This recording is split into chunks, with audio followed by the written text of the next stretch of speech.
Swala la mimba za mapema miongoni mwa watoto katika kaunti ya Kajiado limezidi kuwa doda sugu. Akizungumza na waandishi wa habari, gavana wa kaunti hiyo Joseph Lelengu ameeleza kuwa idadi ya watoto wa umri wa kati ya miaka 10 hadi 19 wanaopachikwa mimba imeongezeka maradufu kati ya mwezi wa Januari na mwezi Mei mwaka huu. Gavana huyu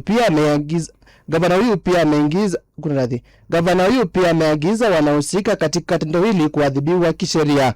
Lelengu amezitaka idara na mashirika yote husika kushirikia pamoja na viongozi ili kukomesha tendo hilo.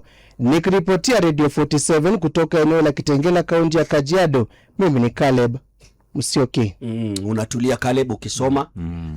Wajua ukianza tu habari na kauli ya kwanza ni kunradhi, msikilizaji anatatizika, sio? Lakini sauti ipo na mtiririko upo.